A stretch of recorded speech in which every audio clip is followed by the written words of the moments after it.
वह 30 साल तक दूसरी दुनिया में फंसा रहा, अकेला, एक अकेला भेड़िया जैसे लड़ता रहा, जब तक उसने आखिर में राक्षसों के राजा को हरा नहीं दिया। उसका नाम चाओ होकांग था। कई दशकों की लड़ाई के बाद वह आखिर में धरती पर वापस आया, लेकिन अब धरती पर भी राक्षसों ने हमला कर दिया था। कैंग के पास अब भी उसकी पूरी राक्षसी ताकत थी। उसकी नजर इतनी तेज थी कि वह सब कुछ देख सकता था। अब वह सबसे ताकतवर राक्षसों का शिकार करता है, उन्हें पकाने के लिए, क्योंकि कैंग के लिए राक्षस दुश्मन नहीं, वह तो खाने का सामान है। टूटे हुए शहर के बीच में एक इमरजेंसी अलर्ट जोर से बजने लगता है। रेडियो पर खबर आती है कि रैंक 4 के राक्षस हमला कर रहे हैं और एक हंटर को वहां भेजा गया है। लेकिन खबर पूरी होने से पहले ही कुछ उस डिवाइस को तोड़ देता है और कुछ अजीब मखलूक शहर को तबाह कर देते हैं। एक हंटर राक्षसों पर हमला करता है। उसे पता चलता है कि वह तो कई हैं और वह सब एक साथ अपनी छाती फुलाने लगते हैं।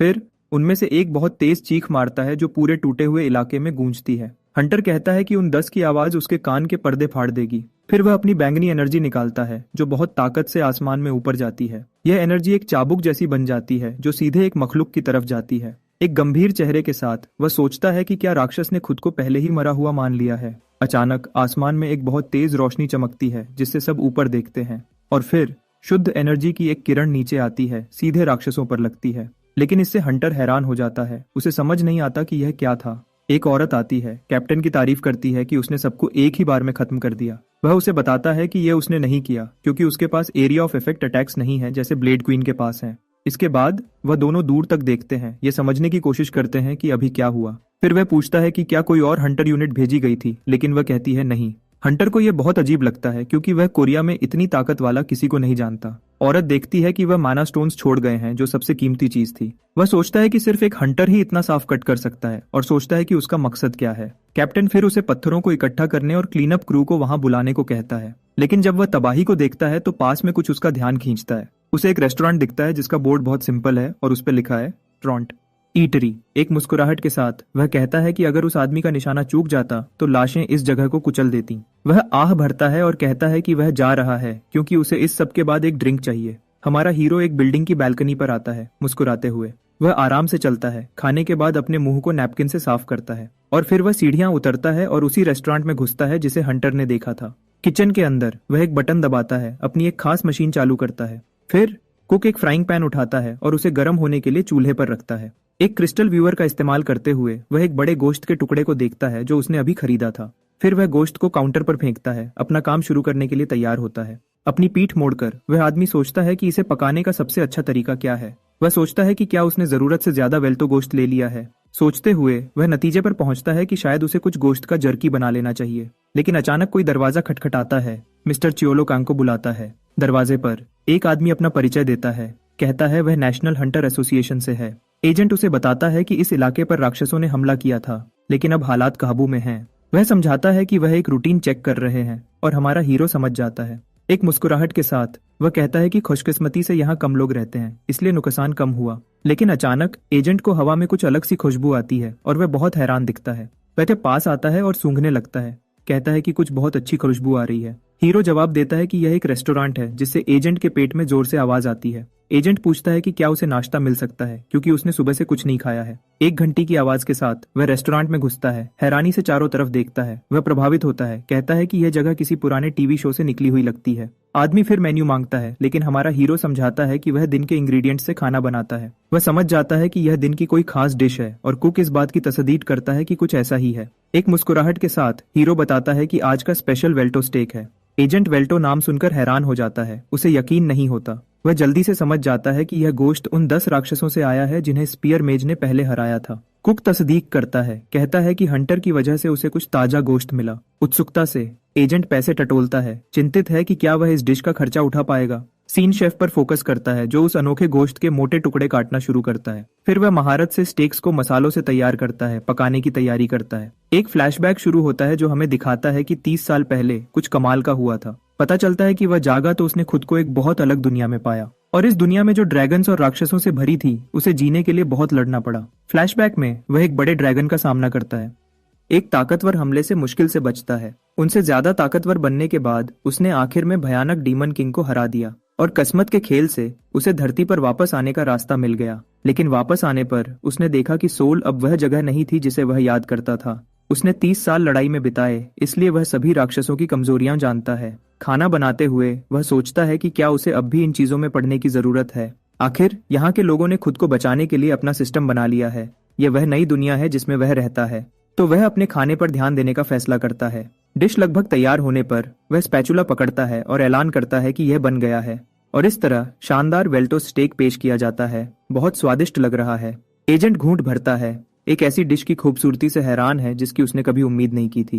फिर वह कांटे से गोश्त का एक टुकड़ा उठाता है, खाने की तैयारी करता है और पहले बाइट के साथ उसकी आंखें खुल जाती हैं, स्वाद से पूरी तरह हैरान।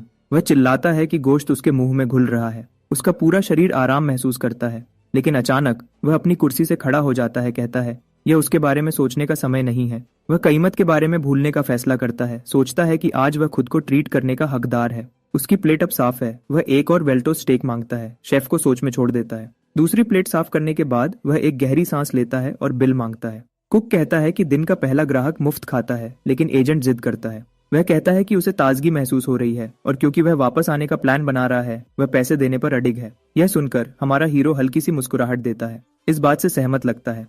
फिर वह कहता है कि कीमत 10 सिल्वर है और एजेंट पैसे टेबल पर छोड़ देता है। खाने के लिए शुक्रिया करते हुए एजेंट जाने के लिए मुड़ता है, लेकिन रुकता है और वापस मुड़ता है। वह मालिक को सावधान रहने की सलाह देता है, क्योंकि आम लोगों के लिए समय मुश्किल है। इसके साथ वह अपना बिजनेस कार्ड देता है, चेतावनी देता है कि बाहर अभी भी खतरा है। कार्ड पर उसका नाम जे वू चॉय लिखा है, एसोसिएशन की पेट्रोल यूनिट से। हीरो सोच में डूबा है, दोहराता है कि आम लोगों के लिए यह मुश्किल दौर है। एजेंट को जाते हुए देखते हुए वह सोचता है कि वह आदमी बुरा नहीं है और उम्मीद करता है कि वह अच्छी जिंदगी जिए। किचन में वापस वह उस डिश का एक टुकड़ा काटता है जो उसने अपने लिए बनाई थी और उसे चखने पर वह तस्दीक करता है कि स्वाद जैसा उम्मीद थी बहुत अच्छा था। बाद में उस रात एक उल्लू खिड़की पर आता है, गली की खामोशी तोड़ता है। हमारा हीरो अंगड़ाई लेता है, सोचता है कि यह काम का एक और शांत दिन था। फिर उसे वेल्टो एग याद आता है और वह सोचता है कि इससे क्या बना सकता है। लेकिन अचानक रेस्टोरेंट का दरवाजा जोर से खुल जाता है। एक लाल बालों वाला आदमी दरवाजे पर आता है, कहता है कि उसे आखिर मिल ही गया।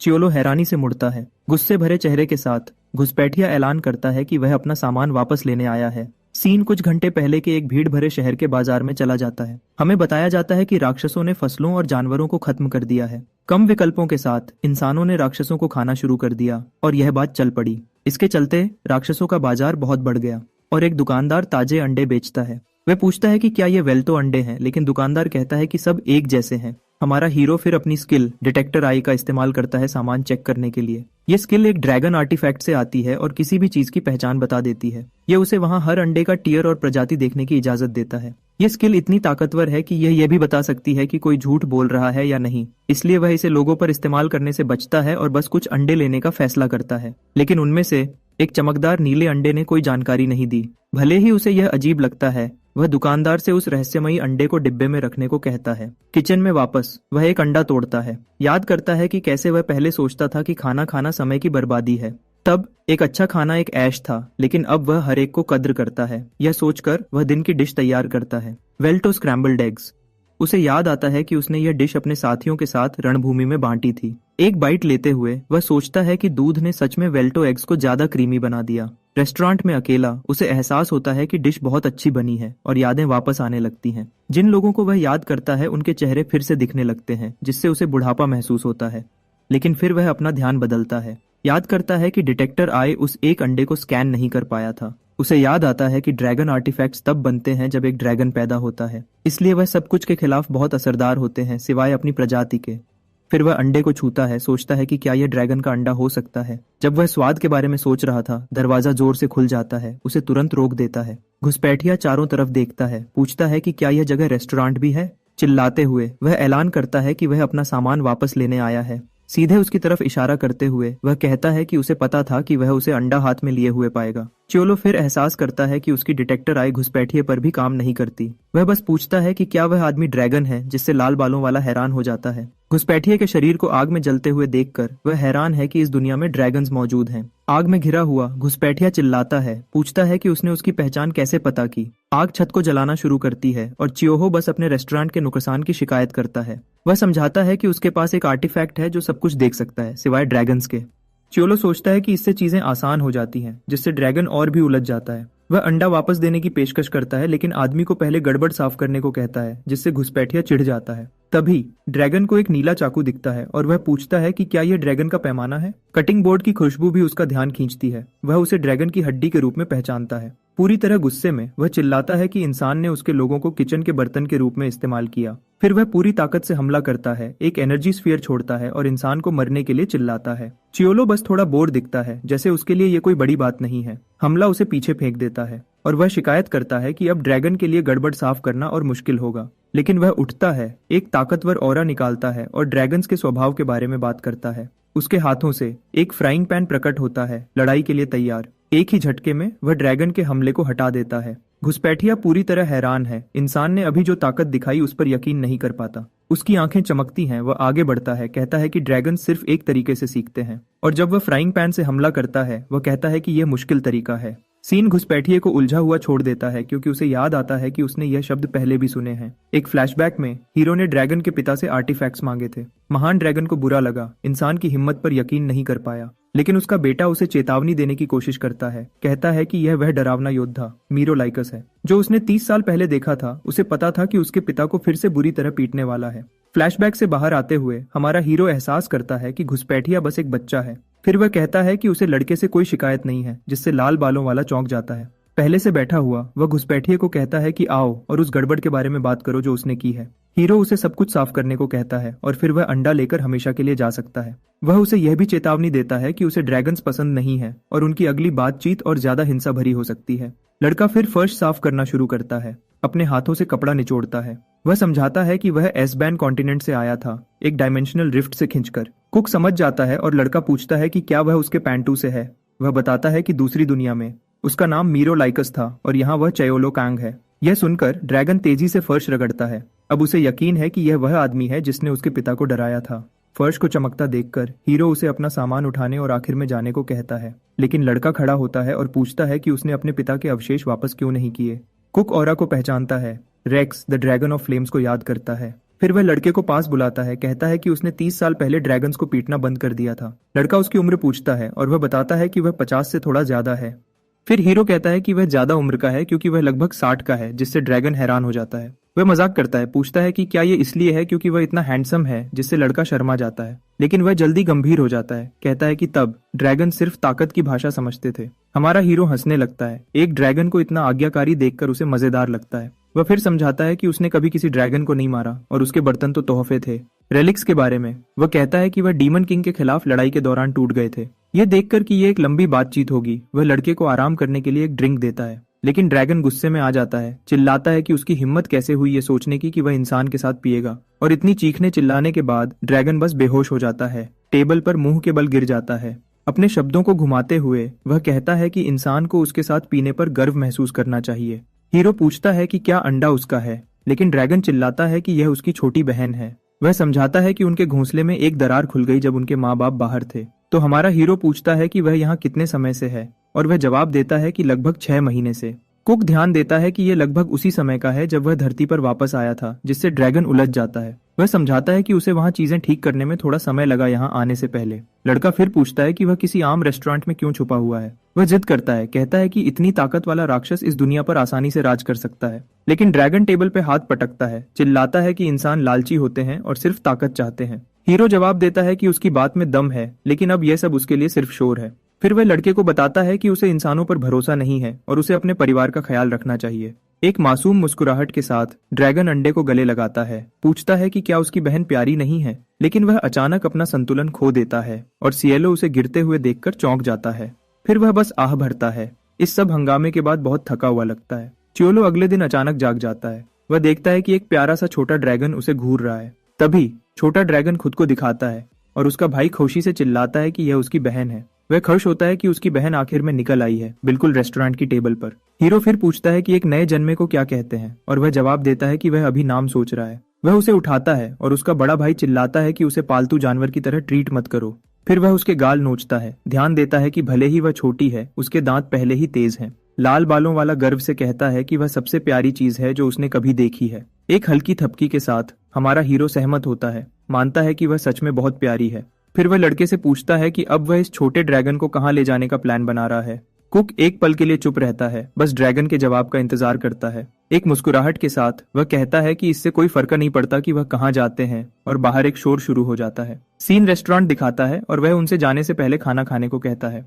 सीने एक बारिश वाले दिन में बदल जाता है, एक भारी और उदास माहौल बनाता है। उसे याद आता है कि कैसे राक्षस तूफान के साथ आते थे और खून की खुशबू हवा में होती थी। उसके दिमाग में उस आखिरी ड्रिंक की तस्वीर आती है जो उसने किसी बहुत प्यारे के साथ शेयर की थी, और उसके आखिरी शब्द गूंजते हैं, उसे अपनी जिंदगी जीने को कहते हैं। वर्तमान में वापस वह एक हैमबर्गर स्टेक सर्व करता है जिससे छोटा ड्रैगन लड़की खुशी से चीखती है। लाल ड्रैगन चौंक जाता है और पूछता है कि क्या जाने का समय हो गया है और खाने का कितना खर्चा है। हमारा हीरो कहता है कि यह 10 सिल्वर है, लेकिन वह बिना पैसे दिए जा सकता है, जिससे लड़का अजीब महसूस करता है। एक उछाल के साथ ड्रैगन पूछता है कि क्या वह रेस्टोरेंट में कमरे किराए पर देता है। यह सुनकर कि वह नहीं देता, वह निराश हो जाता है, सोचता है कि ड्रैगन्स हमेशा इतने गर्व वाले नहीं होते। फिर उसे एक आइडिया आता है और वह टेबल पर एक बड़ा माना स्टोन तोहफे के रूप में रखता है। वह समझाता है कि यह टियर 4 का स्टोन है और वह जानता है कि इस दुनिया में इसकी कुछ कीमत है। यह देखकर हीरो खुद को रोक नहीं पाता और इस हालात पर हंसने लगता है, अपना चेहरा ढक लेता है। अचानक छोटे ड्रैगन लड़की का पेट गुरगुराता है और वह पूछता है कि क्या वह अभी भी भूखी है। वह समझ जाता है कि धरती पर एक बच्चे को पालना आसान नहीं है, ड्रैगन के लिए भी नहीं। इसके साथ वह सोचता है कि अंदर से उसे वह दूसरी दुनिया भी थोड़ी याद आती है। वह सोचता है कि भले ही वह उसे फिर कभी न देख पाए, वह तड़प अब भी है। एक मुस्कुराहट के साथ वह उनसे कहता है कि वह रह सकते हैं और उसे मोनोस्टोन की जरूरत नहीं पड़ेगी। लेकिन लड़का शर्मिंदा महसूस करता है, कहता है कि वह बिना पैसे दिए वहां नहीं रह सकता। हीरो फिर तोहफा स्वीकार करता है और उसकी उंगली से काला धुआं निकलना शुरू होता है। उसी पल रेस्टोरेंट के बीच में एक एनर्जी पोर्टल खुलता है, जिससे ड्रैगन हैरान हो जाता है और उसके अंदर से कासिम निकलता है, एक अमर गॉब्लिन जो दुनिया के राजा को सलाम करता है। हीरो समझाता है कि वह उसका सबस्पेस संभालता है और गॉब्लिन को चुप रहने को कहता है। फिर वह पूछता है कि उसके प्राइवेट इन्वेंट्री में कितने माना स्टोन्स जमा हैं। कासिम जवाब देता है कि उसके पास रेत के कणों जितने हैं, लेकिन सुप्रीम टियर के सिर्फ कुछ ही हैं। हीरो उस स्टोन को देता है जो उसे मिला था। गॉब्लिन को कहता है कि ढेर में एक और कण जोड़ दो, लेकिन जाने से पहले कासिम कहता है कि उसे उन पत्थरों में से एक वापस लेना होगा। फिर वह एक अपने मास्टर को देता है, जिससे ड्रैगन इस हालात से पूरी तरह उलझ जाता है। गॉब्लिन अलविदा कहता है, लगभग हीरो को फिर से किंग ऑफ द वर्ल्ड कहने वाला था, लेकिन वह खुद को ठीक करता है। मिस्टर कैंग को अलविदा कहता है, एक सिंपल आम आदमी। पोर्टल अब बंद हो गया है। वह मुड़ता है और कहता है कि उसे ड्रैगन की मदद की जरूरत पड़ेगी। रेस्टोरेंट का बाहर का हिस्सा एक धूप वाले दिन दिखता है, पहले से बहुत शांत लग रहा है। अंदर छोटा सफेद ड्रैगन लड़की गहरी नींद में सो रही है, शांति भरे पल का आनंद ले रही है। लेकिन अचानक बाहर एक धमाका होता है। पीछे हीरो ड्रैगन को सिखाता है कि अपनी आग को कैसे कंट्रोल करे बिना आसपास सब कुछ जलाए। फिर वह लड़के को फिर से कोशिश करने को कहता है, आग को उस स्क्यूअर पर फोकस करने को कहता है जो उसने पकड़ा हुआ है, और इसके साथ गोश्त का एक टुकड़ा बिल्कुल सही तरीके से ग्रिल हो जाता है, ठीक से पका हुआ। ड्रैगन उत्सुक हो जाता है, उस स्क्यूअर के बारे में पूछता है जो उसने सबस्पेस से लिया था। हमें दिखाया जाता है कि यह एक ड्वार्वन मास्टर ब्लैकस्मिथ द्वारा बनाई गई सबसे महान मास्टरपीस थी। लड़का समझ नहीं पाता कि वह किचन में एक खजाना क्यों बर्बाद कर रहा है, लेकिन हीरो जवाब देता है। वह कहता है कि इसे धूल जमा होने देने से बेहतर है, और ड्रैगन आखिर में सहमत हो जाता है। अचानक घंटी बजती है और जे वू चॉय रेस्टोरेंट में घुसता है। एक मुस्कुराहट के साथ वह कहता है कि वह अपनी डेली पेट्रोल पर बस गुजर रहा था। इसी बीच रेड ड्रैगन आता है, साबुन से ढके बर्तन धोता हुआ। जेवू चॉय खाना खाने बैठता है, कहता है कि खाना हमेशा की तरह अच्छा है। फिर वह लड़के को काम करते हुए देखता है और कहता है कि मालिक ने जरूर कोई मददगार रखा होगा। जेवू चॉय बताता है कि शहर में एक नया डंजन खुल गया है और वह हंटर्स को भर्ती कर रहे हैं। हीरो सोच में पड़ जाता है, इस नए डंजन की खबर पर गौर करता है। वह जिन्हें जानता है कि डंजन्स घोंसलों जैसे होते हैं, राक्षसों के लिए पैदा होने की एक परफेक्ट जगह, और उसे यकीन है कि वह पोर्टल्स हैं क्योंकि उसके और ड्रैगन के साथ भी ऐसा ही हुआ था। एजेंट समझाता है कि उस जगह की अनुमानित कठिनाई टियर 5 है, जो बहुत खतरनाक है। इस वजह से वह हंटर सांगू किम और जेनकॉक टीम को वहां भेज रहे हैं, और मिस चाइयोन द आइस विच भी इलाके के दूसरे छोर की रक्षा करेगी। वह अफसोस करता है कि स्क्वायर हंटर्स से भरा है जो इन मिशंस पर काम ढूंढ रहे हैं। एजेंट उदास है क्योंकि कई लोगों को अपने परिवार का ख्याल रखना है और मुकाबला बहुत सख्त है। बातचीत खत्म होने पर वह अलविदा कहता है और खाने के लिए उसका शुक्रिया करता है, जैसा वह हमेशा करता है। ड्रैगन गर्व से देखता है और हीरो तसदीक करता है कि ग्राहक को डिश पसंद आई। हाथ में पैसे लिए वह सोचता है कि अपने स्टॉक के लिए और अटाहो गोश्त खरीद ले। सीन बाजार में बदल जाता है, जहां वह कसाई से 10 किलो अटोहो सिरलॉइन मांगता है। तभी वह किसी को चिल्लाते हुए सुनता है कि जो भी रेड में शामिल होना चाहता है वह एक लाइन बनाए। वह भीड़ को देखता है और उनके बीच में एक भाला लिए हंटर बहुत जाना पहचाना लगता है। उसे आखिर याद आता है कि वह स्पीयर मेज है, जिसे सांगू किम कहते हैं। पार्टी भर्ती के एड्स देखते हुए उसे उन गेम्स की याद आती है जो वह पहले खेलता था। जब से दुनिया एक बड़े फैंटेसी गेम में बदल गई है, बहुत सारी स्लैंग चल पड़ी है। और जैसे गेम्स में होता है, हीलर्स और टैंक्स की बहुत कद्र होती है, लेकिन ज्यादातर डैमेज डीलर्स होते हैं। एक बेचैन हंटर जगह पाने की कोशिश करता है, लेकिन ग्रुप कहता है कि उन्हें सिर्फ हीलर्स चाहिए। एसोसिएशन एजेंट की याद वापस आती है, कहता है कि वहाँ सबके पास परिवार है जिसका ख्याल रखना है। यह सुनकर हमारा हीरो एक फैसला करता हुआ लगता है। उसका चेहरा गंभीर हो जाता है। वह सोचता है कि एजेंट जेवू एक अच्छा आदमी है, लेकिन उसे खुद के बारे में ज्यादा चिंता करनी चाहिए। सीन एक बैकपैक वाले आदमी पर बदलता है जो अपनी जेब में कुछ ढूंढ रहा है। फिर वह एक वॉलेट निकालता है, लेकिन उसे खोलने पर वह देखता है कि वह पूरी तरह खाली है। एक थकी हुई आह के साथ वह बस चलता रहता है। उसकी आंखों में कम उम्मीद है, लेकिन वह एक पल के लिए रुकता है, अपने बैकपैक की स्ट्रैप को थोड़ा और कसकर पकड़ता है। रेस्टोरेंट में वापस चायोल्जो खान को बुलाता है और देखता है कि किचन बिल्कुल साफ है। अचानक दरवाजे की घंटी बजती है और वह मुड़ता है यह देखने के लिए कि कौन आया है। ये वही आदमी था जो गली से आया था और थकी हुई आवाज में पूछता है कि क्या जगह अभी भी खुली है। हमारा हीरो फिर एक ग्लास पानी देता है और आदमी थके हुए लहजे में उसका शुक्रिया करता है। पूछता है कि क्या रेस्टोरेंट में इंस्टेंट रामेन मिलता है, और मालिक कहता है हाँ, उसे बस एक पल चाहिए। कुक एक पैकेट उठाता है, सोचता है कि 30 साल बाद भी इंस्टेंट रामेन अभी भी पॉपुलर है। इस पर आदमी पूछता है कि एक बोल कितने का है, और मालिक जवाब देता है कि यह 2 सिल्वर का है। एक बड़ी मुस्कुराहट के साथ वह कीमत से हैरान है और तुरंत 5 बोल्स ऑर्डर करता है। मालिक को शक होता है कि वह सब खा पाएगा, लेकिन ग्राहक यकीन दिलाता है कि वह खा सकता है। ये सब बहुत अजीब लगने पर हीरो अपनी स्किल डिटेक्टर आई एक्टिवेट करता है। वह पता लगाता है कि ये आदमी एक फूड गॉड है, एक क्लास जो उसके एक पुराने दोस्त के पास थी। ये एबिलिटी यूजर को खाने की क्वालिटी और क्वांटिटी के हिसाब से ज्यादा ताकतवर बनाती है। समझाया जाता है कि वह हाई रैंक राक्षसों को खाकर बहुत ताकत हासिल करते हैं, बफ्ड अप हो जाते हैं, लेकिन जब तक वह ऐसा नहीं कर सकते उन्हें मुश्किल से कोई नतीजा मिलता है और वह एक अनंत भूख के साथ जीते हैं। आदमी का पेट गुरगुराता है, तस्दीक करता है कि वह अभी भी स्किल के शुरुआती स्टेज में है। हमारा हीरो एहसास करता है कि ये आदमी कभी इस लेवल से आगे नहीं बढ़ पाया और टॉप तक नहीं पहुंच पाया। तो वह इंस्टेंट रामेन का एक बड़ा बोल सर्व करता है जिसके ऊपर कई टुकड़े ताहो गोश्त के हैं। ग्राहक चुप है और मालिक उसे बताता है कि गोश्त मुफ्त है। वह सोचता है कि अच्छे लोगों को हमेशा मुश्किल होती है और ऐसे समय में वह सबसे पहले तकलीफें उठाते हैं। तो वह उसे बताता है कि इटाहो गोश्त उसे अच्छा बूस्ट देगा क्योंकि यह मुफ्त है। आदमी आंसू भरी आंखों से उसका शुक्रिया करता है और गोश्त का एक बड़ा बाइट लेता है, और पहले बाइट के साथ स्वाद उसके मुंह में फट जाता है, उसे पूरी तरह खुशी में छोड़ देता है। वह चिल्लाता है, सोचता है कि कुछ इतना अच्छा कैसे हो सकता है, और मालिक बस उसकी प्रतिक्रिया पर हंसता है। बिना समय बर्बाद किए वह शेर की भूख से नूडल्स को निगलना शुरू करता है, और यह यकीन करने के लिए कि कुछ न बचे वह बोल को झुकाता है। सारा शोरबा एक ही बार में पी जाता है। प्लेट पूरी तरह साफ होने पर वह एक गहरी सांस लेता है। इस कमाल के खाने के लिए शुक्रगुजार। ग्राहक जोर देता है कि सब कुछ शानदार था, और मालिक कहता है कि उसे खुशी है कि उसने इसका आनंद लिया। लेकिन जब पैसे देने का समय आता है वह घबराता है, अपना वॉलेट और सिक्के फर्श पर गिरा देता है। जब वह अपना सामान इकट्ठा करता है उसे अपने वॉलेट में एक मुड़ा हुआ टाई मिलता है जिससे वह हैरान हो जाता है। वह मुरझाए हुए पैसे देता है, फिर से उसका शुक्रिया करता है, और मालिक बिना किसी दिक्कत के उसे स्वीकार करता है। जाने से पहले आदमी अलविदा कहता है और वादा करता है कि वह फिर वापस आएगा। चाओ हो ध्यान देता है कि उसके कपड़े गंदे थे, लेकिन वह टाई नया लग रहा था। वह सोचता है कि आदमी बस एक गड़बड़ दुनिया में गुजारा करने की कोशिश कर रहा है और इसके बारे में भूल जाता है। लेकिन थोड़ी देर बाद वह उसी आदमी से फिर गली में टकरा जाता है। अचानक आदमी एक आवाज सुनकर रुक जाता है, उसका चेहरा बहुत गंभीर हो जाता है। फिर वह देखता है कि शहर के बीच में एक डायमेंशनल गेट कंट्रोल से बाहर हो गया है। शहर के बीच में आसमान में एक खतरनाक पोर्टल खुलता है, पूरे इलाके में अंधेरी एनर्जी फैलाता हुआ। अधिकारी तेजी से काम करते हैं, इलाके को घेर लेते हैं और सभी नागरिकों को तुरंत खाली करने के लिए चिल्लाते हैं। एक हंटर ब्लॉकेड के पास आता है और पूछता है कि क्या वह मदद कर सकता है, लेकिन गार्ड तुरंत पूछता है कि उसका टियर क्या है। वह जवाब देता है कि वह एक फूड गॉड है और गार्ड उसे हटा देता है, चेतावनी देता है कि हालात बहुत खतरनाक हैं। अचानक एक लड़की गड़बड़ के बीच आती है, एक घायल पर हीलिंग मैजिक का इस्तेमाल करती है। हंटर उसे पहचानता है और हैरान हो जाता है। एहसास करता है कि यह मीजिन है, उसकी अपनी बेटी। बेचैन वह सुरक्षा बैरियर को गिरा देता है और उसकी तरफ भागता है, लड़की का नाम चिल्लाता है। वह पूछता है कि वह वहां क्या कर रही है, और वह समझाती है कि स्कूल ने सपोर्ट हंटर्स भेजे हैं।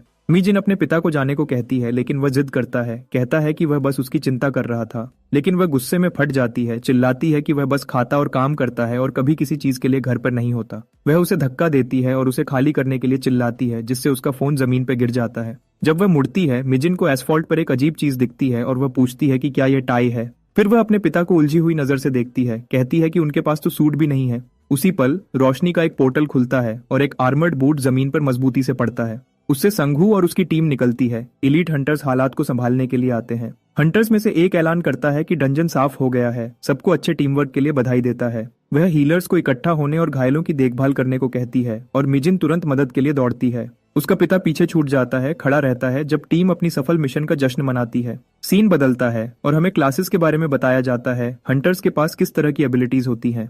महारत के 5 लेवल्स हैं और युवा हंटर्स साइफर स्कूल में इवॉल्व होने के लिए ट्रेनिंग करते हैं। एक बार जब कोई अपनी पहली क्लास में महारत हासिल कर लेता है तो बहुत कोशिश से दूसरी को अनलॉक करना मुमकिन है। जो लोग ये कमाल करते हैं उन्हें हंटर्स एसोसिएशन के एलीट के रूप में माना जाता है। लेकिन अगर कोई व्यक्ति लो लेवल क्लास जगाता है तो इवॉल्व होना एक नामुमकिन काम बन जाता है। इसलिए उनके लिए बेहतर है कि वह बस एक ऐसी नौकरी ढूंढ लें जो उनकी जिंदगी के लिए ज्यादा सही हो। सीन सिएलो पर वापस बदलता है जिसे आखिरी लड़ाई के दौरान अपनी 6ठी क्लास जगाने की याद आती है। फिर वह किचन में चिढ़ जाता है, सोचता है कि यह उसकी हद होनी चाहिए क्योंकि उसे कभी 7वीं नहीं मिली। तभी एक लाल बालों वाली लड़की अंदर घुसती है, उसे मीरो बुलाते हुए फिर खुद को ठीक करके च्योलो कहती है। वह कहती है कि कुछ कमाल का हुआ है। कजुल ने अपनी खाल उतारी और अभी बोला। लड़की फिर उसे छोटा मखलूक दिखाती है और उसे खान नाम बोलने को कहती है, लेकिन छोटा मखलूक च्योलो को ध्यान से देखता है और उत्सुकता से चिल्लाता है, डैडी। चयोल्जो को डैडी बुलाया जाना अजीब लगता है, जबकि लाल बालों वाली लड़की इस सीन से खुश होती है। वह इसे टालने की कोशिश करता है, पूछता है कि क्या क्वेल नाम बहुत कोरियन नहीं है, लेकिन वह जवाब देती है कि मखलूक इस दुनिया में पैदा हुआ था। फिर वह मखलूक से उसका नाम खान बुलवाती है और उत्सुकता से इस उपलब्धि का जश्न मनाती है। च्योलो फिर पूछता है कि उसने कौन सी क्लास में महारत हासिल की है, क्योंकि ड्रैगन्स एक के साथ पैदा होते हैं, लेकिन खान कहता है कि उसे अभी नहीं पता। अचानक दरवाजे की घंटी बजती है और लड़की जल्दी से काउंटर के पीछे छिप जाती है। दरवाजा खुलता है और पहले वाला हंटर अंदर आता है। 5 बोल्स इंस्टेंट नूडल्स मांगता है। खान समझ नहीं पाता कि वह ऐसा क्यों कर रहा है जब आदमी पूरी तरह निराश होकर बैठ जाता है। वह चयोलो से अपनी बात कहना शुरू करता है, उसे बताता है कि वह हमले वाली जगह गया था और अपनी बेटी को पाया। हंटर अफसोस करता है कि वह उसकी मदद नहीं कर पाया क्योंकि वह टियर 7 का है और उसे एक आम नागरिक की तरह ट्रीट किया गया, लेकिन वह समझाता है कि उसकी बेटी एक टियर 3 हीलर है, बहुत टैलेंटेड और एसोसिएशन द्वारा पहचानी गई है। टाई के बारे में वह बताता है कि वह उसके स्कूल इवेंट के लिए सूट खरीदने गया था, लेकिन सब कुछ बहुत महंगा था। उसके पैसे से सिर्फ वह सिंपल टाई ही खरीदा जा सकता था, जिससे वह बहुत दुखी हो गया। वह सोचता है कि क्या बेहतर है कि वह दिखे ही ना, क्योंकि वह उसकी पढ़ाई का खर्चा भी नहीं उठा सकता। अपने पेट पर हाथ रखकर वह खुद पर हंसता है कि ऐसे समय में भी उसे भूख लगी है। सिएलो चुपचाप सुनता है जब आदमी कहता है कि अगर वह खाएगा नहीं तो उसे पुनर्निर्माण में काम भी नहीं मिल पाएगा।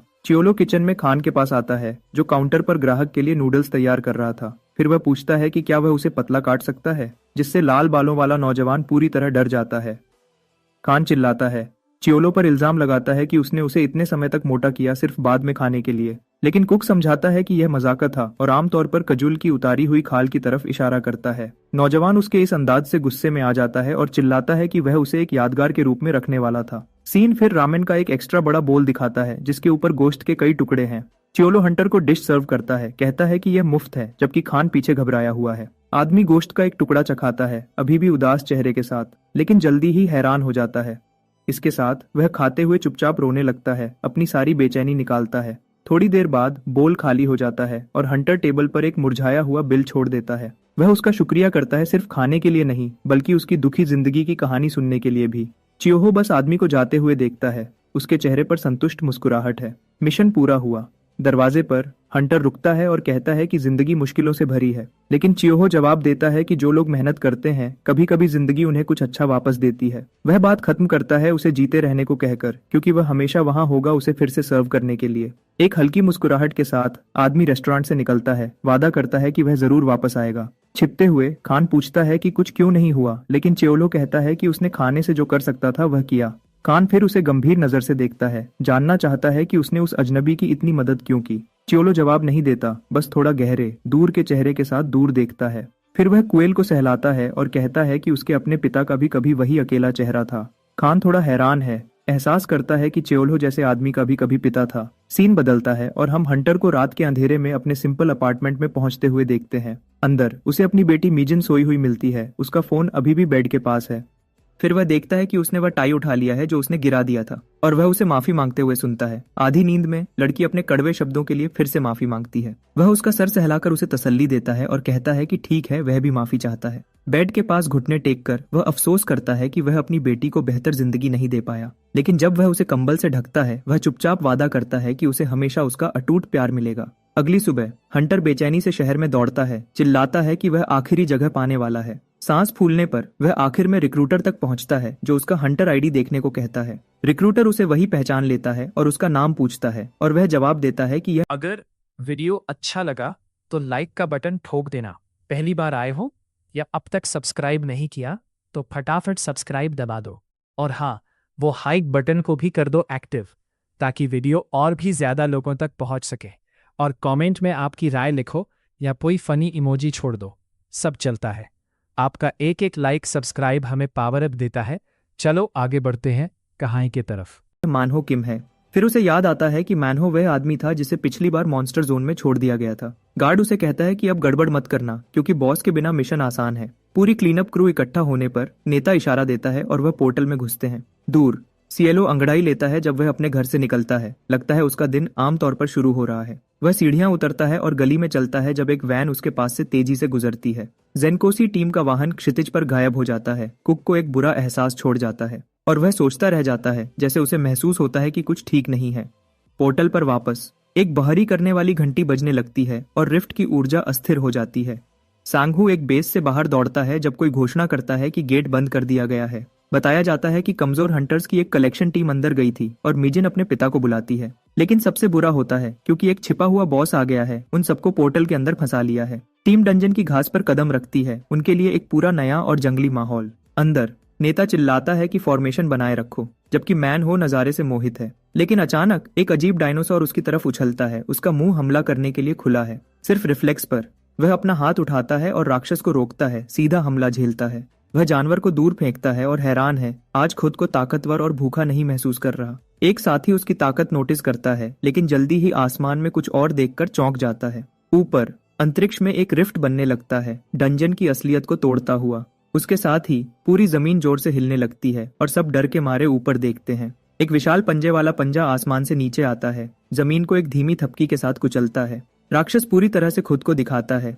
एक विशाल टायरानोसोरस जो दहाड़ता है दिखाता है कि यह छिपा हुआ बॉस है। मनहो पूरी तरह घबराहट में है, अपनी बुरी किस्मत पर विश्वास नहीं कर पाता। हमें बताया जाता है कि एक छिपा हुआ बॉस एक दूसरा बॉस होता है जो एक एक्स्ट्रा रिफ्ट से दिखता है, और जब ऐसा होता है तो ज्यादातर क्लीनअप स्क्वाड्स जिंदा बाहर नहीं निकल पाते। सब जानवर को डर कर घूरते हैं और मैनहो उसे टिगर एक्स राक्षस के रूप में पहचानता है। जानवर उनकी तरफ दौड़ना शुरू करता है और मैनहो चिल्लाता है कि सब जल्दी से हटो। वह एक पल के लिए रुकता है, पसीना टपक रहा है जब वह एक खतरनाक फैसला लेता है। गिरे हुए राक्षस पर वह एक चमकता हुआ मोनोस्टोन देखता है। वहां एक अनोखा मौका जो बिल भर देगा और वह आखिरकार अपनी बेटी मीजिन को एक बेहतर जिंदगी दे सकता था। चीखों को नजरअंदाज करते हुए वह इनाम की तरफ दौड़ता है, जानलेवा परिणामों के बारे में नहीं सोचता।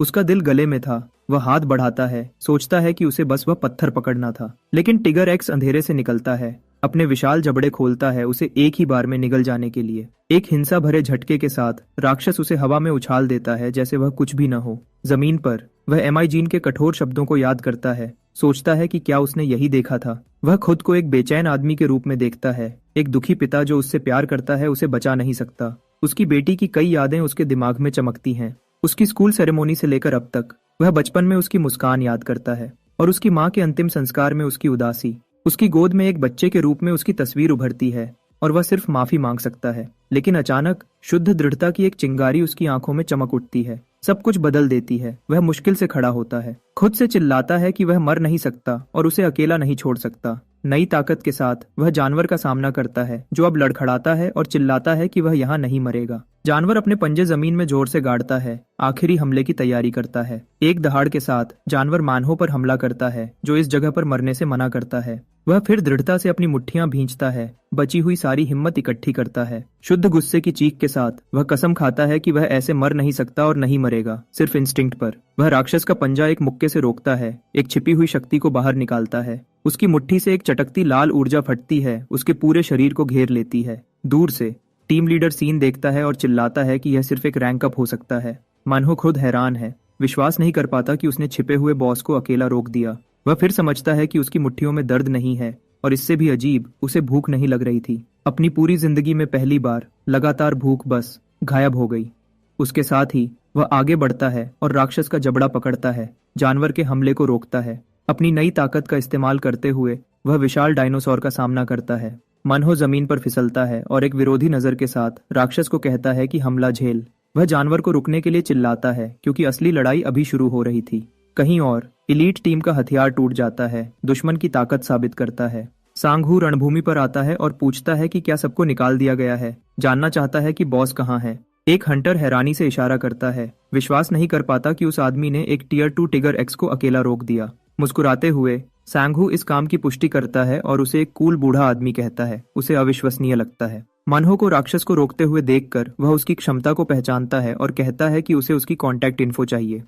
एक स्टेटस विंडो दिखता है। मानहो की क्लास गॉड ऑफ फूड दिखाता है। बताया जाता है कि यह क्लास नुकसान को वापस भेजती है, लड़ाई में एक सुपर मजबूत टैंक की तरह काम करती है। दूर से चायोलो सोचता है कि कोरियन सिस्टम में यह शक्ति एक टियर 3 हंटर के बराबर है। यह देखकर कि मैन हो और सांग हो ने सब कुछ संभाल लिया है, वह फैसला करता है कि उसका मिशन यहाँ खत्म हो गया है। सीन छोटी कैल्यू को जम्हाई लेते हुए दिखाता है कि उसकी जिंदगी शांति से चल रही है। रेस्टोरेंट में टेबल पर एक अखबार घोषणा करता है कि छिपा हुआ बॉस टी गैरेक्स आखिरकार हरा दिया गया है। खबर बताती है कि लड़ाई का हीरो मैनहो किम था, जो MVP बना और टियर 3 तक पहुंच गया। एसोसिएशन अपनी गलती मानती है और फिर से जांच का वादा करती है, जबकि चेओलो क्वेलब को उठाता है।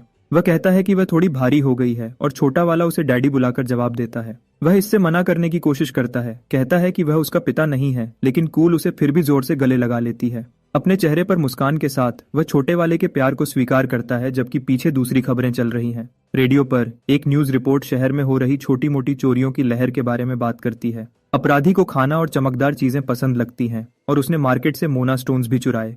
चियोहो खबर पर सोच में खो जाता है, जबकि छोटी कुएल पास में पानी से खेलती है। एक प्यारी नजर के साथ वह पास आती है और अपने डैडी को लिक्विड से भरा एक मग ऑफर करती है, लेकिन अचानक खान किचन में घुसता है और बेचैनी से चियोलो को उसे न पीने के लिए चिल्लाता है। एक घिन भरी नजर के साथ वह चेतावनी देता है कि मग पूरी तरह खतरनाक बैक्टीरिया से भरा है। वह फिर बताता है कि क्यूल ने एक पिक्चर बुक से पीने के पानी के कुओं के बारे में सीखा था। उस पर चावलों की रीढ़ में एक कंपकंपी दौड़ जाती है, क्योंकि वह समझता है कि उसके लिए टॉयलेट एक कुएं जैसा लगता है। एक और सीन में एजेंट जेवू चॉय कुछ किमची ट्राई करता है, कहता है कि यह डिश अविश्वसनीय है। चियोलो कहता है कि उसने प्रीमियम सामग्री का इस्तेमाल किया, इसलिए उसके खाने का एक खास स्वाद है। अचानक डोरबेल बजती है और जेवू घोषणा करता है कि और लोग आ रहे हैं। वह फिर कहता है कि वह आज अपने साथ किसी को लाया है और एक आदमी उसके पीछे से दिखता है। वहां कैप्टन सांघू किम खड़े थे, अपनी लेदर जैकेट में मशहूर स्पीयर हंटर।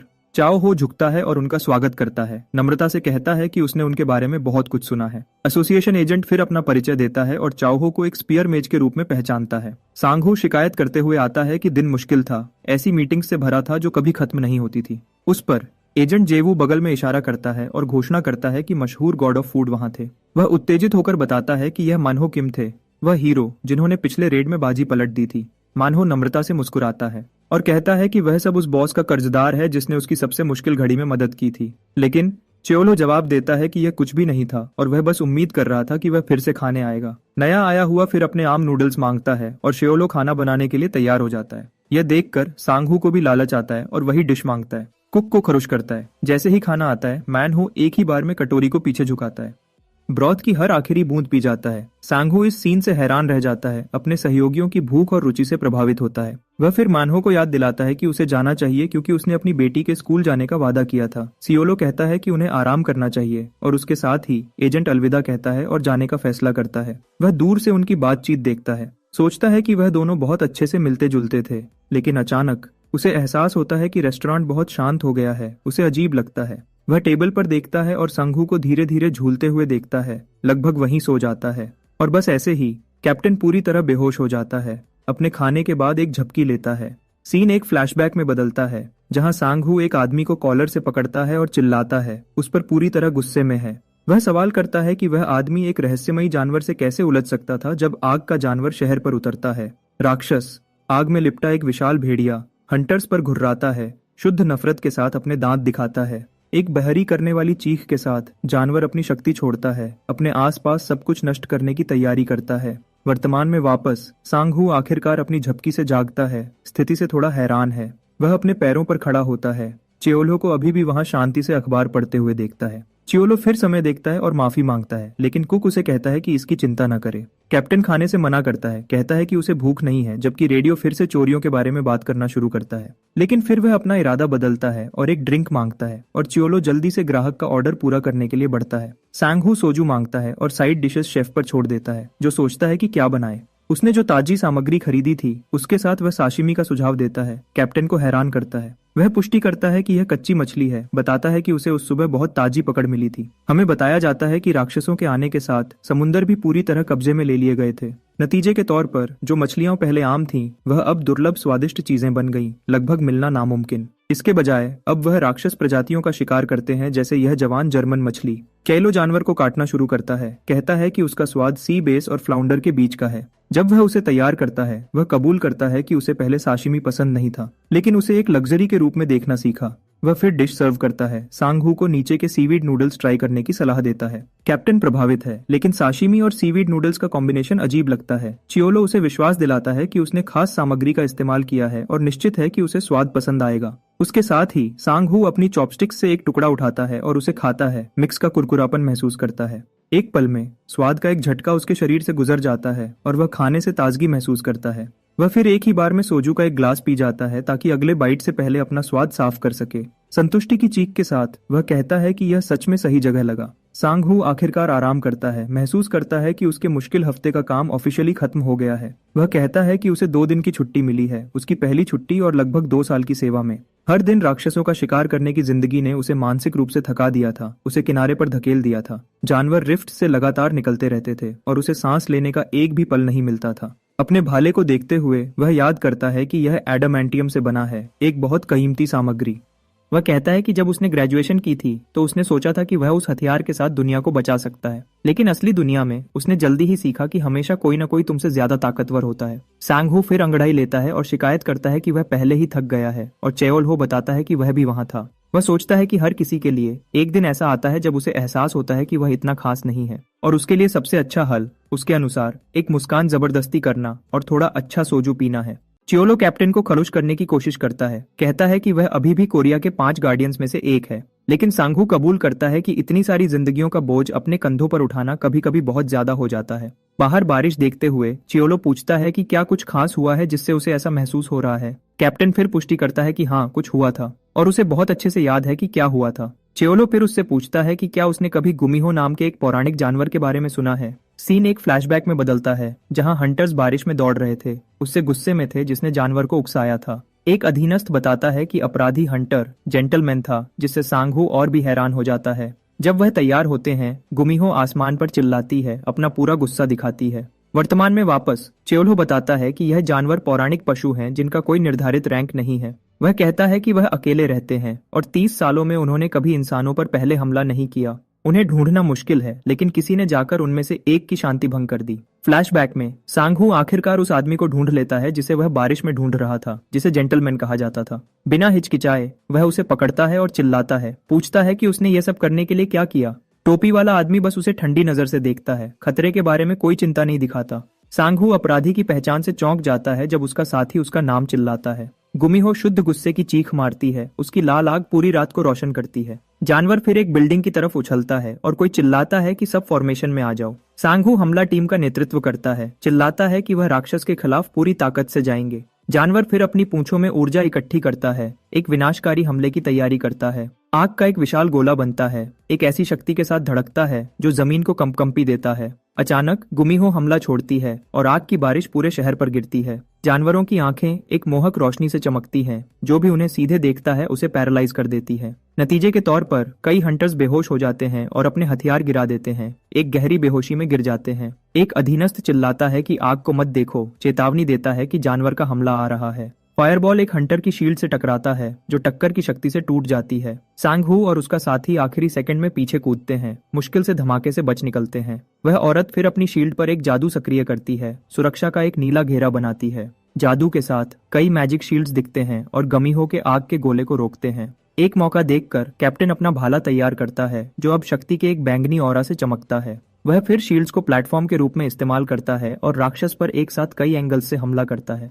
हंटर हाथ में भाला लिए गोते लगाता है, जानवर के खिलाफ आखिरी वार की तैयारी करता है। एक गुस्से भरी चीख के साथ वह जानवर को चुपचाप एक बार और हमेशा के लिए जाने का आदेश देता है। भाले की नोक हवा को काटती है और गुमिहो की गर्दन पर लगती है, जो दर्द में दहाड़ता है। राक्षस की आंख में आंसू भर जाता है। सांग-हू जानवर की नजर नोटिस करता है, लेकिन पीछे हटने में बहुत देर हो चुकी थी और सांग-हू सही वार करता है। वर्तमान में वापस वह बताता है कि लड़ाई पूरी रात चली, बिना आराम के, और जब उन्होंने आखिरकार राक्षस को हरा दिया, चीखों के बीच उसने कुछ रोते हुए सुना। जमीन पर लेटा हुआ उसे एक छोटा लोमड़ी का बच्चा मिलता है, सिमटा हुआ और बारिश में रोता हुआ। वह चौंक जाता है, यह समझकर कि उन्होंने एक माँ को मार दिया और यह उसका नया जन्मा बच्चा था। पता चला कि जेंटलमैन के ईगल्स ने बच्चे का शिकार किया था और माँ सिर्फ उस पर प्रतिक्रिया कर रही थी। कहता है जो अफसोस करता है, कहता है कि ये एक गलती थी, लेकिन सबसे अच्छे स्टूडेंट्स भी गलती करते हैं। लेकिन वह जोड़ता है कि वह गार्डियंस के रूप में ऐसी गलतियां करने का खर्चा नहीं उठा सकते। दुखी होकर वह बताता है कि आखिर में बच्चे को भी मार देना पड़ा। चियोलो उसे तसल्ली देता है, कहता है कि उनके पास कोई दूसरा विकल्प नहीं था। गुमिजो केस को हमेशा के लिए बंद करता है। एक शर्मीली मुस्कान के साथ सांघू अपने दोस्त से सहमत लगता है, थोड़ा बेहतर महसूस करता है। वह फिर जाने के लिए उठता है, कहता है कि उसने बहुत ज्यादा बोल दिया क्योंकि उसे बहुत आराम महसूस हो रहा था। लेकिन चियोलो भी खड़ा होता है और उस साशिमी की एक और प्लेट मांगता है, लेकिन इस बार टेक अवे के लिए। वह कहता है कि वह बिना किसी दिक्कत के बना देगा। जबकि तारों भरी रात बाहर शहर को ढक लेती है। सीन फिर से अतीत में बदलता है। हंटर जेंटलमैन अंधेरी गलियों से गुजरता हुआ। संगू चलता है जब वह जेंटलमैन को याद करता है। हम संगू को उससे सामना करते हुए देखते हैं। चिल्लाता है कि वह क्या सोच रहा था, एक नए जन्मे बच्चे से उलझकर। वह चिल्लाता है कि माफी से कुछ ठीक नहीं होता क्योंकि कईयों की जिंदगियां खतरे में थीं। बहस के अंत में कैप्टन शुद्ध हार के भाव के साथ अपनी पीठ मोड़ता है। वह धीरे धीरे विनाश के बीच चलता है, उस रात का बोझ अपने कंधों पर उठाए हुए। वर्तमान में वापस चायोलो उन गमीहोस को याद करता है जिनसे वह खुद अपने कॉन्टिनेंट पर मिला था। बताया जाता है कि उन्होंने कभी इंसानों पर हमला नहीं किया, लेकिन उसने फिर भी उनमें से 2 को मार दिया। उसे दोनों बार अफसोस हुआ क्योंकि वह ऐसी यादें हैं जिन्हें इंसान कभी भूल नहीं सकता। दूर सांघू बर्बाद शहर से गुजरता है। अपना साशिमी घर पर खाने के लिए ले जाता है। वह साशिमी पैकेज खोलता है, एकमात्र आराम जो उसने उस मुश्किल रात से लिया था। लेकिन यह यादें जख्मों की तरह रहती हैं, चीखों के साथ जो हमेशा उसके दिमाग में गूंजती हैं। अचानक उसे आते हुए कदमों की आवाज सुनाई देती है और उसका हंटर का इंस्टिंक्ट तुरंत काम करना शुरू कर देता है, जैसे वह सब कुछ फिर से जी रहा हो। आग हमेशा उसे उसकी गलती याद दिलाती है। अंधेरे से एक छोटा पंजा निकलता है, धीरे धीरे हंटर की तरफ बढ़ता है। यह गुमिहो का बच्चा था, अब 3 पूंछों के साथ अपनी आग के साथ पास आ रहा था। सांघू फिर सच बताता है, वह उस बारिश वाली रात को बच्चे को मार नहीं पाया था। हम अतीत का एक फ्लैशबैक देखते हैं जहां छोटा नया जन्मा बच्चा तेज बारिश में सिमटा हुआ रो रहा था। उसे नहीं पता कि क्या यह उसकी माँ की नजर की वजह से था, लेकिन वह बस ऐसा कर नहीं पाया। झुककर वह इतना कमजोर गार्डियन होने का अफसोस करता है जबकि बच्चा साशिमी खाता है। कैप्टन फिर पूछता है कि उसने कितने मोनोस्टोन्स चुराए थे कि उसकी पहले ही 3 पूंछें हो गई हैं। लेकिन छोटी लोमड़ी डांट को नजरअंदाज करती है और खाने का बैग चुराने की कोशिश करती है। शुद्ध इंस्टिंक्ट पर काम करती है। सांघू बिना सोचे उसकी पूंछ पकड़ लेता है और गमीहो गुस्से में उसकी तरफ दांत दिखाता है। वह जानवर फिर उस पर आग के गोले से हमला करता है, दिखाता है कि वह पहले से ही काफी ताकतवर था। वह मुश्किल से बच निकलता है और जानवर से बात करने की कोशिश करता है। कहता है 1 मिनट सुन लो। वह चेतावनी देता है कि एसोसिएशन अब कुछ करेगी और वह अब उसे शहर में नहीं बचा सकता। सांघू फिर अपने भाले का सिर जमीन पर फेंकता है और गमीहो को जाने को कहता है। दुखी दिल से वह अलविदा कहता है जबकि लोमड़ी रोती है, जाना नहीं चाहती। लेकिन आखिर में वह बच्चे को डांट कर कहता है कि यहाँ से चला जा, और गुमिहो जंगल की तरफ भाग जाता है। सांघू एक उदास मुस्कान देता है, जानता है कि उसने बच्चे को जाने देकर सही किया। वह रात में अकेला खड़ा है, हाथ में भाला लिए, और आखिरी बार गुमिहो को जाने के लिए चिल्लाता है। वह लोमड़ी फिर शहर की छतों पर दौड़ती है, छुपने के लिए एक सुरक्षित जगह ढूंढती है। लेकिन अचानक वह रुक जाती है, जैसे उसने पास में कोई जानी पहचानी खुशबू सूंघी हो। वह छोटे कैल्यू को खिड़की से हाथ हिलाते देखकर चौंक जाती है, जैसे उसे बुला रही हो। हैरान होकर वह पास आती है और देखती है कि छोटा ड्रैगन उसे फिर से डैडी बुला रहा है। जानवर का नरम फाड़ चमकता है और गुमिहो जमीन पर गिर जाती है, उससे पूरी तरह मोहित हो जाती है। वह समझ जाती है कि क्योंकि वह प्यारी और निर्दोष है, छोटी कुएल सिर्फ एक दोस्त हो सकती है। फिर वह दोनों बुकशेल्फ पर कूदने लगते हैं, साथ में खेलते हैं। तभी सियलो कमरे में आता है। कुक को आखिरकार एहसास होता है कि यह वही गमीहो था जिसे उसने अपने घर के आसपास महसूस किया था। वह पूछता है कि क्या लोमड़ी भूखी है, और वह तुरंत सर हिलाकर हाँ करती है। मुस्कुराते हुए चियोहो कहता है कि लगता है इसने पहले ही कहीं और खा लिया है, साशिमी की तरफ इशारा करते हुए। तभी उसका गॉब्लिन बटलर कासिम एक पोर्टल से आता है, पूछता है कि अब उसे क्या चाहिए। चोलो फिर गुमिहो की तरफ इशारा करता है और उसे अपनी कलेक्शन से एक माना स्टोन लाने को कहता है। नौकर तुरंत बात मानता है। पत्थर कॉमन मास्टर चाओल होकांग को देता है। चयोल जो कहता है कि एक टियर 1 माना स्टोन मदद करेगा, और गुमिहो उसे तुरंत लपक लेती है। बिना हिचकिचाए लोमड़ी क्रिस्टल को काटती है, उसे अपने मुंह में टुकड़े टुकड़े कर देती है। उसके साथ ही एक ब्रह्मांडीय ऊर्जा जानवर को घेर लेती है जब वह पत्थर की सारी शक्ति को एब्जॉर्ब करता है। खिड़की पर सियलो जानवर को अलविदा कहता है, जो अब आखिरकार जाने के लिए तैयार है। गुमिहो फिर मुड़ती है और दौड़ती है, खिड़की से एक छोटे आग के तारे की तरह गायब हो जाती है। वह एक छत पर रुकती है, आखिरी बार उस शहर को देखती है जिसे उसने पीछे छोड़ दिया था। जानवर सांघू को याद करती है, सोचती है कि सब कुछ होने के बाद भी वह जानती है कि हंटर एक अच्छा इंसान है, लेकिन उसकी आंखों में आंसू हैं। वह अफसोस करती है, सोचती है कि वह उसे फिर कभी नहीं देख पाएगी। दूर सांघू घास पर लेटा है, सोचता है कि गुमिहो की आग वहां बहुत ज्यादा दिखती है। एक उदास नजर के साथ वह उम्मीद करता है कि वह जानवर उस जगह पर कभी वापस ना आए। और एक छत से गुमी हो चांद पर चिल्लाती है, गायब होने से पहले एक आखिरी अलविदा। सीन बदलता है और हमें नेशनल हंटर्स एसोसिएशन दिखाता है, जो देश में सब कुछ देखती है। बताया जाता है कि उन्होंने 5 टियर 2 हंटर्स को ऑफिशियल गार्डियन बनाया था। उनमें आइस विच, सांगहू किम थे, द जेंटलमैन और द ब्लेड क्वीन भी थे। और उनके अलावा एसोसिएशन सबसे गुप्त मिशंस के लिए टियर 1 हंटर्स को भी भेजती है। हायरार्की में सबसे ऊपर हमें एसोसिएशन के प्रेसिडेंट जिन सुयू से मिलाया जाता है, जो देश के सबसे शक्तिशाली आदमी हैं। अपने ऑफिस में वह चेयोन से गर्मी की शिकायत करता है। वह नीले बालों वाली मेज जो उसे चुपचाप देखती है। गार्डियन, जिसे आइस विच के नाम से जाना जाता है, पूछती है कि क्या उसे ठंडा होने के लिए थोड़ी बर्फ चाहिए, लेकिन वह मना करता है। कहता है गर्मी ऐसी ही होती है, और जल्दी से बात को कुछ ज्यादा गंभीर चीज पर ले आता है। वह कहता है कि उसने सुना है मंड्रागोरास गायब हो गए हैं, और वह तुरंत इस जानकारी की पुष्टि करती है। बताया जाता है कि मंड्रागोरा एक पौधा राक्षस है जो बहुत खतरनाक जहर छोड़ता है, और इससे भी बुरा, उसकी चीख कम रैंक के हंटर्स और आम लोगों को कुछ ही सेकंड में मार सकती है। वह बताती है कि उनमें से 13 बिना किसी निशान के गायब हो गए हैं, जैसे वह बस चलकर चले गए हों। प्रेसिडेंट इस बात पर हंसता है, कहता है कि जड़ वाली सब्जियों के पास दौड़ने के लिए पैर नहीं होते। वह फिर गैबी नाम के किसी को जांच करने के लिए बुलाने का फैसला करता है, और चाओन उस नाम से चौंक जाती है। जिनसू पुष्टि करता है कि शैडो कैट वापस आ गई है और इस रहस्यमयी मामले को संभालेगी। दूर छोटी जूल अंगड़ाई लेती है, एक और शांत रात की नींद से जागती है। चयोलो के बगल में वह देखती है कि कान वहां नहीं है, लेकिन उसे एहसास होता है कि उसका डैडी बुरा सपना देख रहा है और धीरे से उसे जगाने की कोशिश करती है। अपने छोटे पंजे से वह उसका चेहरा रगड़ती है और उसे बुलाती है, बुरे सपने से बाहर निकलने की कोशिश करती है। लेकिन थोड़ी देर बाद छोटे वाले का पेट गुरगुराता है और वह सिर्फ एक चीज के बारे में सोच सकती है, खाना। वह बेड से उतरती है और किचन में जाती है। वहां रखी एक कुर्सी तक पहुंचने की पूरी कोशिश करती है। कुछ अजीब कूदों के साथ छोटा ड्रैगन आखिरकार ऊपर चढ़ने में कामयाब हो जाता है, शिकार के लिए तैयार। वहां से वह फ्रिज में झांकती है और एक मैंड्रागोरा ढूंढती है, एक बहुत अजीब पौधा राक्षस। यह न जानते हुए कि यह क्या था, वह सोचती है कि क्या यह कोई बूढ़ा आदमी है। चौंक कर मैंड्रागोरा एक बहरी चीख मारती है जो पूरे घर में गूंजती है। लेकिन उसकी भूख ज्यादा तेज थी और कुएल बिना सोचे राक्षस का एक टुकड़ा खा लेती है। स्वाद बहुत खराब था और वह सब थूक देती है, मुंह बनाती है और पौधे को फेंक देती है। तभी चायोलो और खान किचन में आते हैं और शेफ छोटे वाले को नापसंदगी से देखता है। छोटा ड्रैगन पूरा पेट भरकर बेहोश हो जाता है और चाओहो चेतावनी देता है कि उसे बाद में डांट पड़ेगी। वह फिर कियूल को उठाता है और खान से पूछता है कि वह पिछले कुछ दिनों से कहाँ था। खान कहता है कि वह रिफ्ट्स पर रिसर्च कर रहा था, लेकिन उसने सिर्फ वही राक्षस देखे जिन्हें वह एस बैन से पहले से जानता था। सयोलो सोच में पड़ जाता है और राक्षस शब्द उसे एक आइडिया देता है। वह खान को छेड़ता है, जो गुस्से में आ जाता है और चिल्लाता है कि ड्रैगन्स एक श्रेष्ठ और बेहतर प्रजाति हैं। वह फिर समझता है कि रिफ्ट से एक ड्रैगन या उससे भी बुरा कुछ निकलना नामुमकिन नहीं है। उसके साथ ही वह खान से कहता है कि अगर उसकी रिसर्च के दौरान कुछ अजीब दिखे तो उसे बताए। कौन AF? अगर वह रिफ्ट्स को कंट्रोल नहीं कर सकता, लेकिन सिएलो कहता है कि उसे नहीं पता कैसे। वह यह भी पूछता है कि वह इस दुनिया में कैसे वापस आया, लेकिन सिएलो इस सवाल से बच निकलता है, उसे किसी और वक्त के लिए बचाकर रखता है।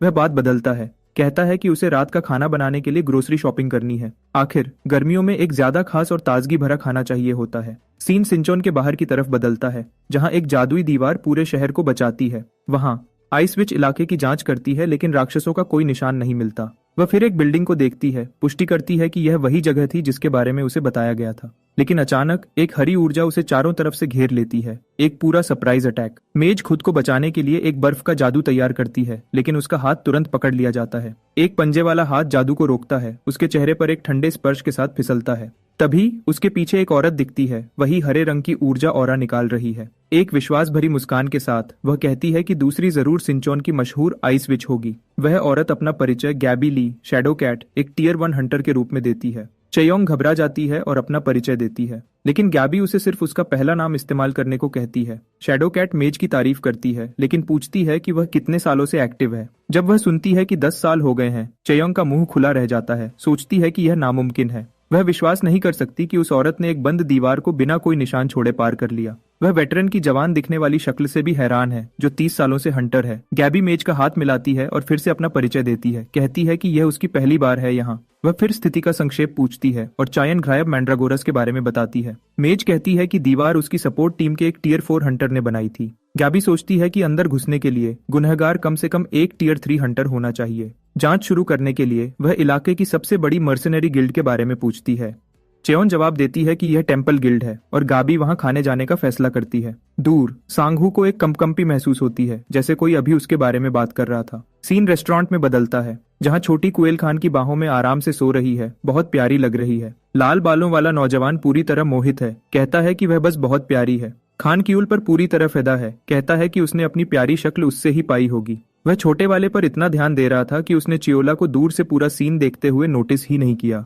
लाल बालों वाला चौंक जाता है और पूछता है कि वह कब से वहां है, और शेफ कहता है कि उसने सब कुछ देखा। शर्मिंदा होकर खान कूल बनने की कोशिश करता है, लेकिन चियोलो उसे कहता है कि शर्मिंदा होने की कोई जरूरत नहीं है। वह फिर किचन में जाता है, एक तरबूज लेता है और नौजवान से एक बर्तन में पानी भरने को कहता है। खान ने पहले कभी यह फल नहीं देखा था और यहाँ तक कि पूछता है कि क्या लाल हिस्सा मांस है, लेकिन चियोलो मना करता है। फिर लाल बालों वाला एक मुर्गी उठाता है और पूछता है कि यह क्या है, क्योंकि यह राक्षस जैसा नहीं लगता। च्योहो हंसता है और बताता है कि यह एक मुर्गी है, याद करता है कि वह स्पॉन में भी मौजूद थे। लेकिन असली झटका तब लगता है जब खान एक मैंड्रागोरा पकड़ता है। जो वह देख रहा है उस पर विश्वास नहीं कर पाता। कुक कहता है कि उसे वह बस ऐसे ही पड़े हुए मिले थे, लेकिन खान चेतावनी देता है कि वह बहुत खतरनाक है। बताया जाता है कि वह अंधेरी ऊर्जा से भरे होते हैं, इसलिए उनका ठंडा करने वाला असर होता है। उसके अलावा वह सीख, कुरकुरे और मीठे होते हैं, कई अलग अलग पकवानों के साथ अच्छे लगते हैं। खान पूछता है कि स्टफिंग क्या होगी और चायलो जवाब देता है कि वह चावल, लहसुन और मैंड्रागोरा का इस्तेमाल करेगा। थोड़ी देर बाद बर्तन पहले ही उबल रहा है और जल्दी ही उनके पास एक गरम चिकन सूप होगा।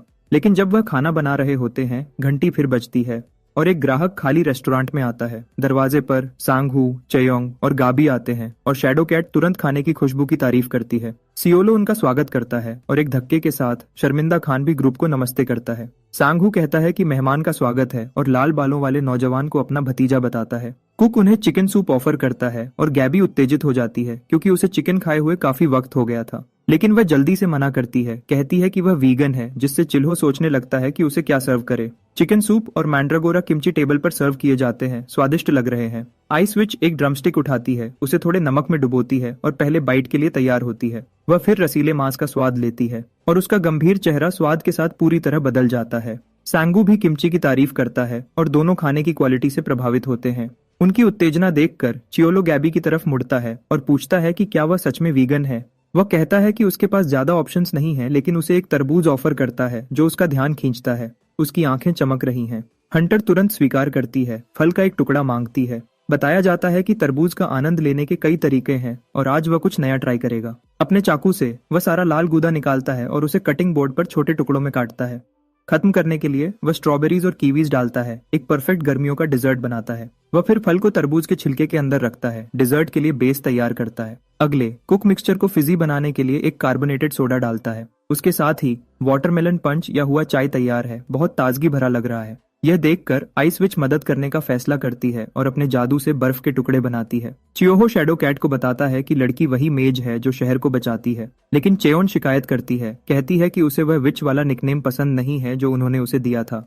बताया जाता है कि उसे यह नाम स्कूल में मिला था। जब वह गुस्से में आ गई और लड़ाई के दौरान सब कुछ जमा दिया। वह इस स्थिति पर हंसती है, जबकि चेहो हैरान है कि उसके रेस्टोरेंट में इतने मशहूर हंटर्स हैं। वह फिर शैडो कैट को घूरता है, टियर 1 हंटर की शक्तिशाली मौजूदगी का विश्लेषण करता है। वह सोचता है कि वह एक गार्डियन जितनी ताकतवर है और उसने एसबोन के बाद ऐसी खूबसूरती नहीं देखी। मुस्कुराते हुए गैबी उसे खाने के लिए धन्यवाद करती है, जिससे चियोहो और भी प्रभावित होता है।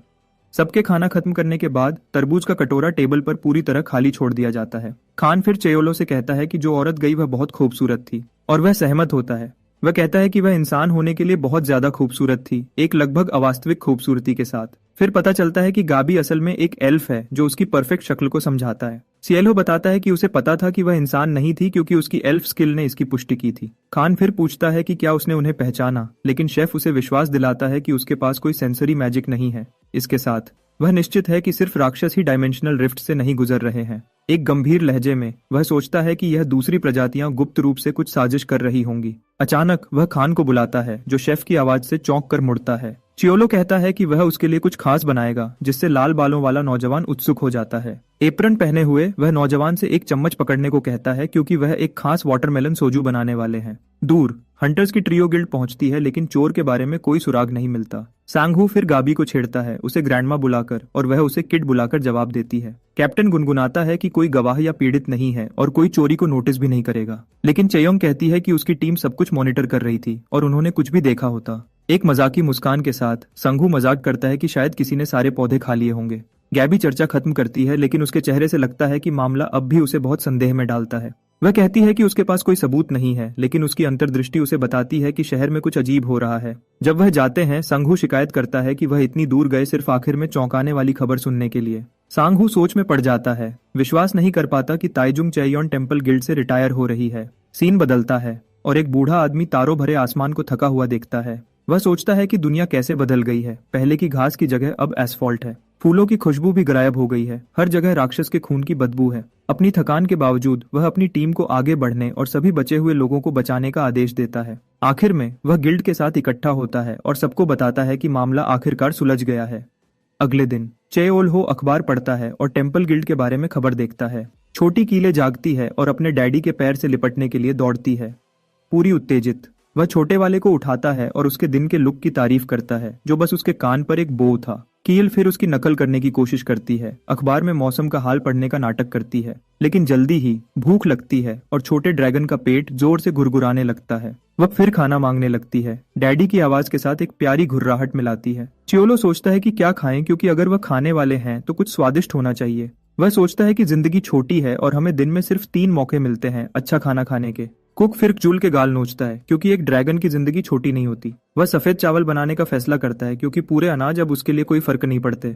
उसके साथ ही वह छोटी क्वेल से कहता है कि जाकर अपने भाई को जगाए, जो अभी भी सो रहा था। छोटा ड्रैगन खान के कमरे की तरफ दौड़ता है, जहां वह बेड पर फैला हुआ सो रहा था, खर्राटे ले रहा था। बिना किसी दया के वह सीधे उसके पेट पर कूद जाती है और वह हड़बड़ाकर जाग जाता है। किचन से चियोलो दर्द की चीख सुनता है और बस एक छोटी मुस्कान देता है।